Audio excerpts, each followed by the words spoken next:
Bonjour à tous, nous sommes aujourd'hui aux portes du Vexin français pour vous faire découvrir un trésor du patrimoine valdoisien, le château de Montgeroux qui culmine la vallée de la Vionne, un château construit au XVIIe siècle marqué par le style Louis XIII et depuis 1831, ce château est aux mains d'une seule et même famille. Nous avons rendez-vous avec sa 4e génération. C'est parti, on y va.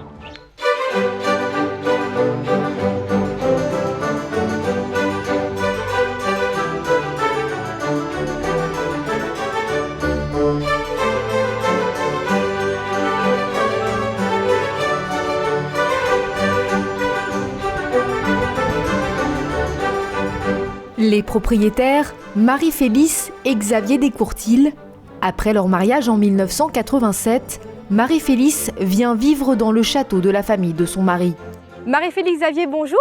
Bonjour. Merci de nous accueillir dans votre sublime propriété. Ça fait 30 ans que vous vivez tous les deux ici, mais vous, Xavier, vous avez toujours vécu ici, hein? Oui, je suis né à Paris. J'ai grandi ici, j'ai passé toute ma petite enfance dans cette propriété. C'est un héritage qui vous provient de votre mère. Oui, étant donné qu'elle était l'aînée de 3 enfants, que son jeune frère est mort à l'âge de 15 ans. Et en plus, ma mère était la filleule de l'ancien propriétaire. Mon oncle Albert Debray avait demandé à mes parents que dans le cas où qu'il n'ait pas de fils portant le nom de Bray, ça soit donc la filleule, Eliane Debray, qui reprenne la propriété. Bien entendu, ma mère s'est mariée, elle est devenue comtesse Descourtils. Je suis le 6e de ses 6 enfants. Et donc c'est moi qui ai repris, aidé de ma mère, qui m'a transmis la passion de cette propriété.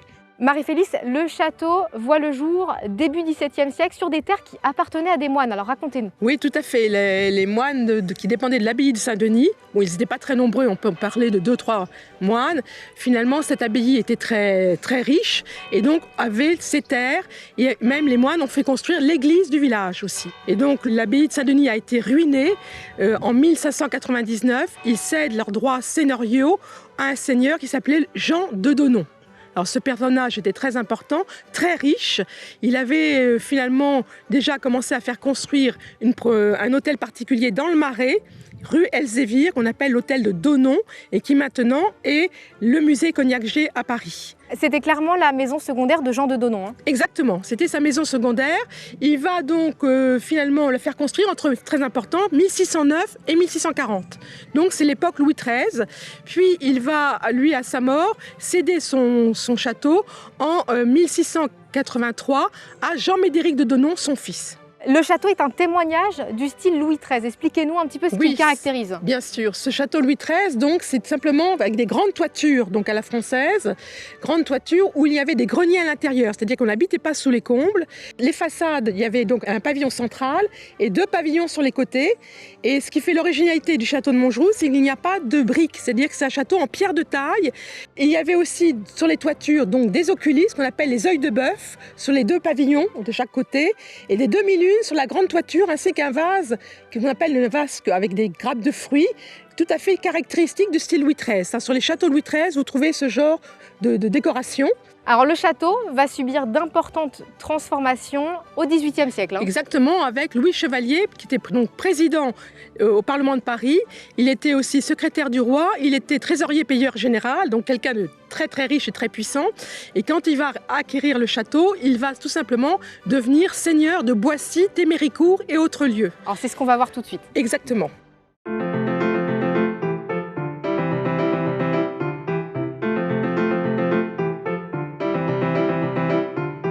On a commencé à le dire tout à l'heure, Louis Chevalier va agrandir le château au XVIIIe siècle. Il va agrandir le château.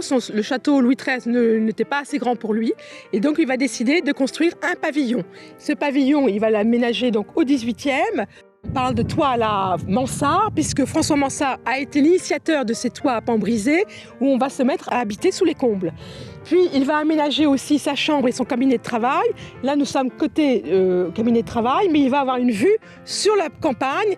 Donc pour lui, il avait une vue très agréable à son époque.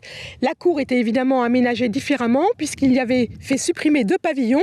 Et puis, il va aménager aussi un escalier d'honneur pour lui, c'était trop modeste d'arriver par le rez-de-chaussée. Donc, l'escalier en fer à cheval, avec une rampe en fer forgé, donc pas les balustres que nous avons maintenant, puisque c'est 19e. Et donc là, il entre dans son grand salon. C'était très majestueux, c'est un peu vraiment très seigneurial à l'époque. Et de ce côté-ci, Louis Chevalier va être aussi à l'origine de la construction de l'orangerie. Exactement, il va construire donc tout ce grand bâtiment très longiligne. On a parlé de second petit château, vu l'architecture très recherchée, avec notamment l'alternance, vous voyez, de fenêtres avec courbes ou triangulaires, les volutes de chaque côté des fenêtres. Et vous avez pour l'entrée principale de l'orangerie un grand fronton triangulaire avec des volutes sur 2 fenêtres. Et la fenêtre centrale, vous avez une tête de Minerve casquée qui fait la décoration principale de cette façade. C'était peu commun d'avoir une orangerie de ce style-là à l'époque Peu commun, ou alors des très grands châteaux comme Versailles ou La Roche-Guyon. Donc là, c'était encore une manière de montrer sa puissance, sa richesse. Tout à fait. La richesse était d'avoir des caisses de rangée et d'avoir des bâtiments justement dignes de ces caisses de rangée.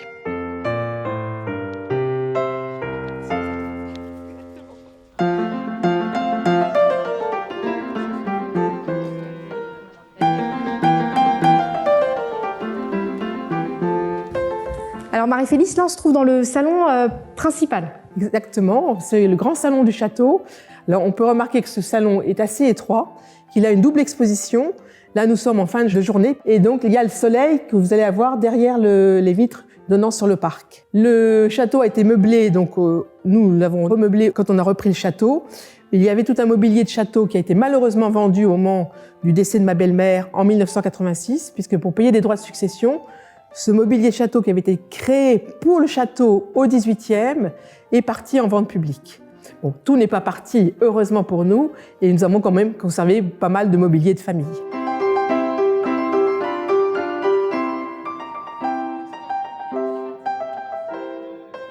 Et dans ce salon, vous vouliez nous montrer une pièce en particulier, hein, c'est ça ? Voilà, ce salon du fond du château est dans le pavillon d'abord du XVIIe siècle, donc le pavillon Louis XIII, et c'était l'ancienne salle à manger du château, simplement au XIXe siècle. Donc il faut se dire qu'au XVIIIe siècle ou XVIIe, il n'y avait pas de pièce précise pour prendre ses repas, on dressait la table dans n'importe quelle pièce du château. Au XIXe, on décide que cette pièce va être destinée au repas et donc on va l'aménager de façon à ce que les plats soient réchauffés sur place. Donc on a aménagé ici un poêle en faïence avec une grande colonne en terre cuite en forme de palmier.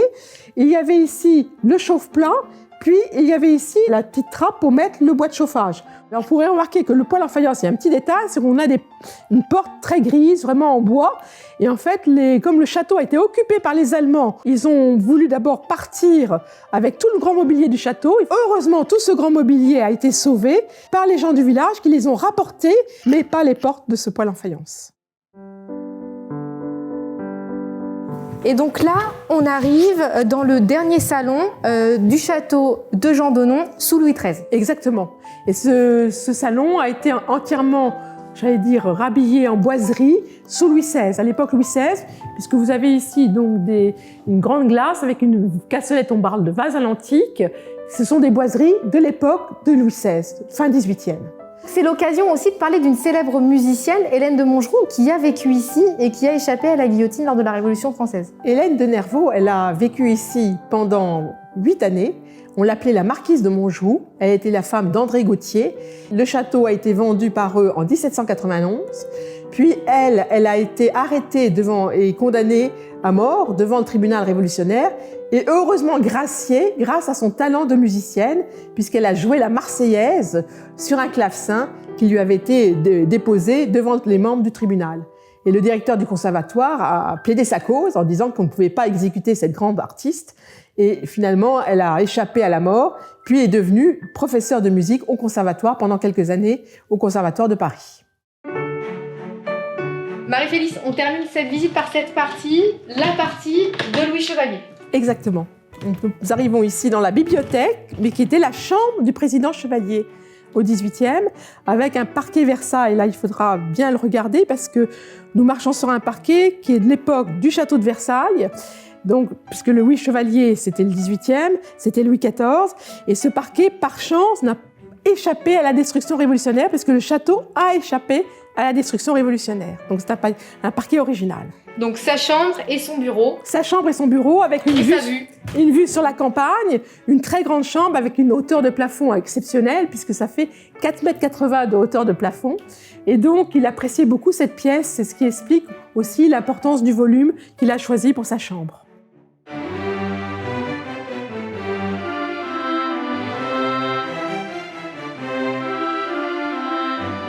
Classés en partie au monument historique en 1977, Marie-Félice et Xavier ont obtenu le classement de l'intégralité du château et de son parc en 1996. Marie-Félice, Xavier, un mot pour finir. Depuis 33 ans, vous vous efforcez de restaurer au fur et à mesure ce château, de l'entretenir en tout cas. Oui, avec les travaux d'entretien annuels, les visites des toitures, enfin des entretiens courants. Et les travaux aussi de restauration avec donc la remise en état des couvertures du château, donc les toitures, les murs aussi de la propriété, puisqu'il y a pas mal de murs à l'intérieur du parc, et aussi les fenêtres, puisqu'il a fallu changer pas mal de fenêtres, et l'histoire continue, on peut dire, parce qu'on n'a pas tout changé pour les fenêtres du château. Et on espère que nos enfants pourront continuer, comme nous l'avons fait, donc cette restauration du patrimoine et soient aussi attachés à cette propriété que nous le sommes actuellement. Merci Marie-Félice, Xavier de nous avoir ouvert les portes de votre très beau château.